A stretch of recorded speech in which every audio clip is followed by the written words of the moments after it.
Welcome sa Dries TV. Kung interesado ka sa ganitong news, huwag kalimutang isubscribe ang ating YouTube channel. Maraming salamat! Welcome back again sa ating YouTube channel mga kakimpaw. And sa update natin ito, ang pag-uusapan natin ay tungkol sa mga importanteng kaganapan kina Kim and syempre kay Paolo Avellino. Pero bago po ang lahat, maraming salamat sa inyong patuloy na pag-support at pagsubaybay sa mga daily update natin. Kaya naman bilang pasasalamat, narito po ang isang napili kong komento patungkol ito sa naging previous update. Mula ito kay Lot and Home Hunter, sabi niya, Mistress, salamat talaga na nakita na natin ang sweetness ng Kim Pao. Masaya na tayong lahat sa ating mga nasaksihan sa ating minamahal na couple. Panatag na tayong lahat. Thanks God na sila talaga ang pinagtagpo ng tadhana at gustong gusto natin na sila talaga ang magkatuluyan habang buhay. Endgame na. Finish line na Kim Pao forever. God bless you both and take care always. Maraming salamat po sa komento, Lot and Home Hunter. Yes, tama po kayo dyan. Hindi naman po madamot si Kim and Paolo Avellino pagdating sa mga action, sa mga sweetness na pinapakita po nila sa mga Kimpo fans.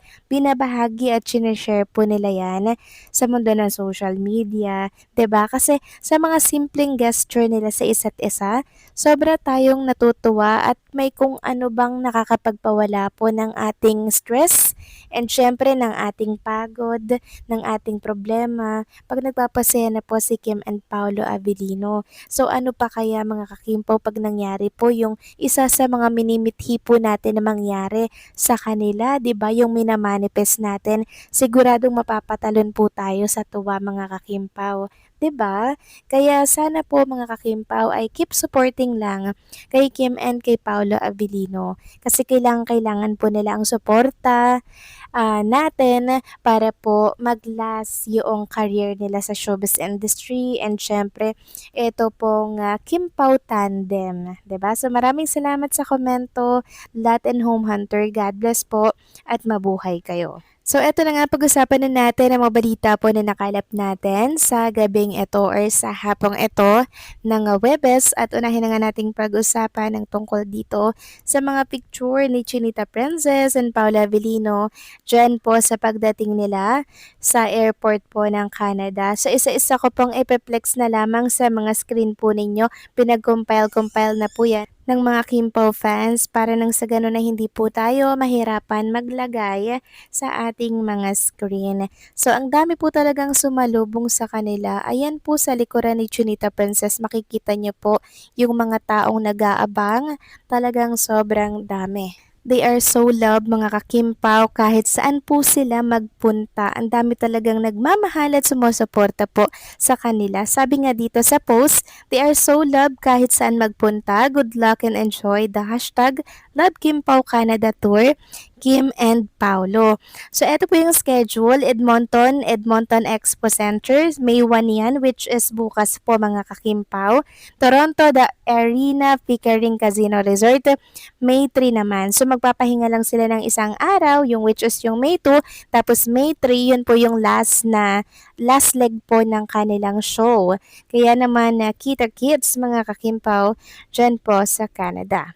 Samantalang next topic naman, talakayin naman natin ang pangyayari po kanina mga kakimpaw nang bumaba po itong sila JP and syempre si Gil Rose dito po sa sasakyan nila dito sa airport.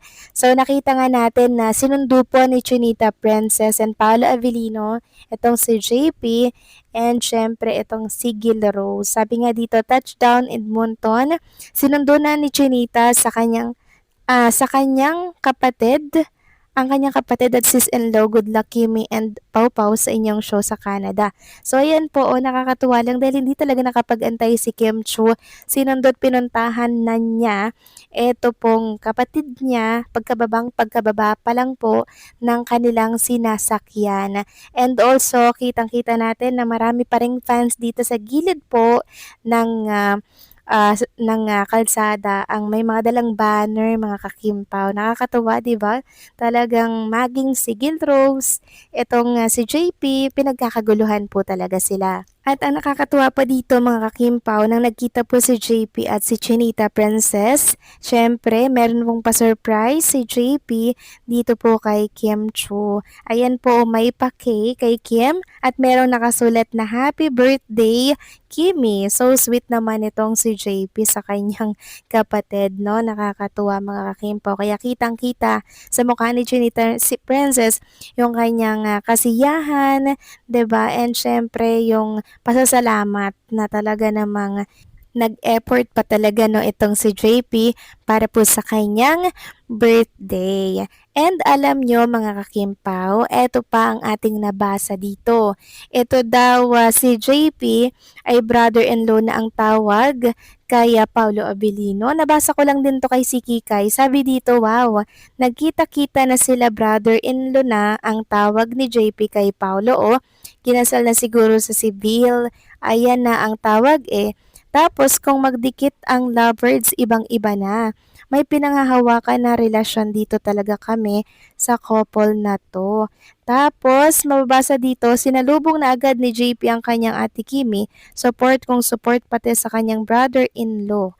Ay, so sweet naman kung totoo to mga kakimpaw, di ba?